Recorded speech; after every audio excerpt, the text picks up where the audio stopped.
Si le MRC présente un autre candidat, comme par exemple un certain Biboum Nissak, on pourrait reprendre confiance et croire à ce parti politique.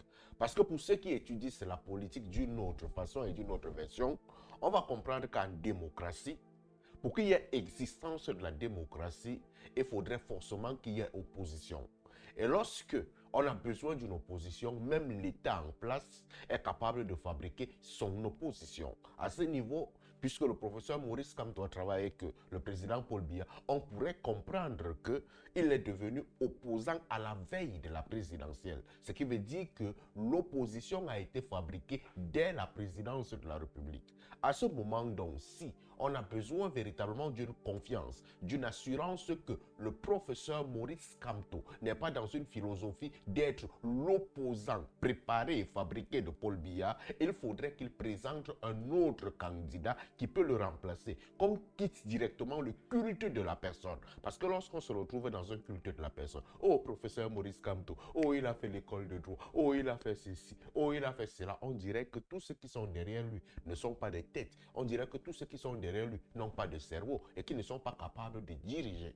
Et on va se rendre compte que dans le MRC, la plupart des grandes personnes avec des têtes pleines qui étaient prêtes à diriger, à remplacer le professeur Maurice Kamto se retrouvent pratiquement où ils sont en prison, où ils sont morts. Il y a un qui est mort. Les vrais opposants présents dans le MRC sont pratiquement partis.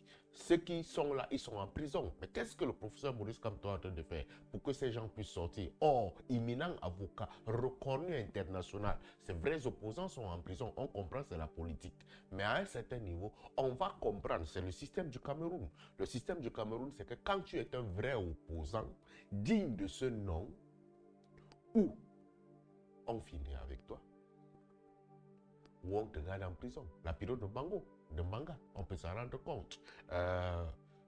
L'autre là, comment on l'appelle? L'autre qui est mort aux États-Unis après accident là, on peut s'en rendre compte. Mais à un certain niveau, si véritablement le MRC voudrait recultiver cette confiance au sein de la jeunesse camerounaise, qu'ils apportent un nouveau candidat et qu'on enlève le culte de la personne qui est le professeur Maurice Kamto. Professeur Maurice Kamto, c'est moi, c'est moi, c'est moi. Les autres ne sont rien. Ils ne peuvent même pas diriger. Ils ne peuvent jamais prendre position. C'est un problème. C'est un gros problème. Donc pour moi, je pense qu'aujourd'hui, à l'entrée de 2025, si le MRC voudrait véritablement retrouver ses lettres de noblesse et prouver qu'ils sont un véritable parti d'opposition, qu'il présente un autre candidat que le professeur Maurice Kamto. C'est clair et c'est net. Moi, c'est ma proposition. Parce qu'on est venu le voir au Sénégal. On l'a vu au Sénégal. Sonko, il était le candidat du peuple. Mais au dernier moment, il a compris qu'il ne peut pas gérer. Il n'y a pas moyen qu'il puisse devenir président. Il n'est pas resté dans le culte de la personne. S'il restait dans le culte de la personne, qu'est-ce qu'il allait faire? Il allait commencer à dissoudre le parti. Il allait commencer à dire que je ne peux pas gérer ce parti. Si je ne peux pas être président, alors une autre personne ne peut pas être président. Mais Sonko nous a appris que une autre personne est capable d'être président au Cameroun. Au Sénégal, je veux dire. Et il a présenté qui? Une autre personne. Respectons ça, respectons cet honneur, respectons cette dignité-là, que le Cameroun soit un exemple. Ça, c'est juste pour parler du MRC. Après, on va parler du PCRN de Cabral Libi, parce qu'on connaît le RDPC, il faut le laisser. Allume ton cerveau, mon frère.